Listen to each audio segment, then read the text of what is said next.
my next guest. He's been managing wealth for over 2 decades. And, well, he tells me he's never, ever had an election, right, change his views about business strategy or investing. But this time is different. I want to bring in Rob Luna, Wealth Academy founder Rob Luna. You know, Rob, it's interesting because this stock market seems to have fell in love with the idea of a Trump presidency. I mean, it's pretty clear. You can see the odds of Trump winning, and you can see in fact, let me put you on hold 1 second so we can listen to former President Trump himself. Standpoint, from a safety standpoint, both gangs on the street and, frankly, gangs outside of our country in the form of other countries that are, frankly, very powerful. They're very powerful countries, and we don't know what we're doing. We have leadership that has no clue how to handle them or how to handle any other situation. We have a lot of bad things coming up. You could end up in a depression of the 1929 variety, which would be a devastating thing. Took many years, took decades to recover from it. And we're very close to that, and we're very close to a world war. In my opinion, we're very close to a world war. We have people that don't know how to handle it. They're not respected. All over the world, they're laughed at. And we can't have that. Most dangerous period of time I've ever seen for our country. With that being said, we have somebody that hasn't received 1 vote for president, and she's running, and that's fine with me. But we were given Joe Biden, and now we're given somebody else. And I think, frankly, I'd rather be running against somebody else. But that was their choice. They decided to do that because Kamala's record is horrible. She's a radical left person at a level that nobody's seen.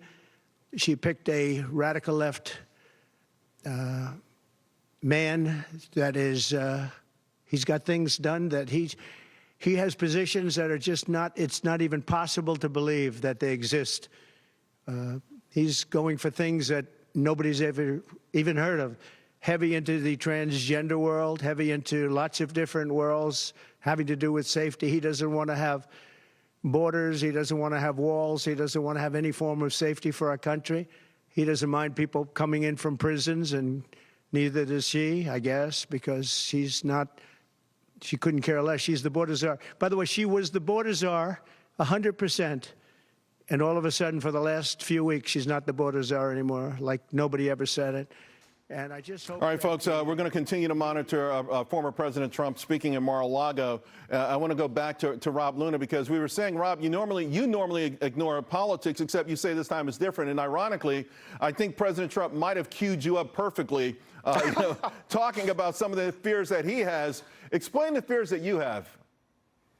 I mean, it's true, Charles. Look, and a lot of people tell me, Rob, why are you talking about politics? I never heard you talk about politics before. It's especially never influenced your investment decisions. But look, Charles, what are politics? They're going to dictate the social decisions, which is our health care, what's being put in front of our kids, our safety, and the economic issues of how we pay our bills. So if you're not talking politics, what are you talking about right now, Charles? And so look, when you take a look at this next election, I agree with everything that President Trump is saying, but also when you take a look at the economy, why is it different this time? Because this time it is different. Artificial intelligence is going to be taking tons of jobs away. Let's just start there. If we don't have a domestic energy policy, how are we going to create the high-paying jobs to replace those jobs that we lose?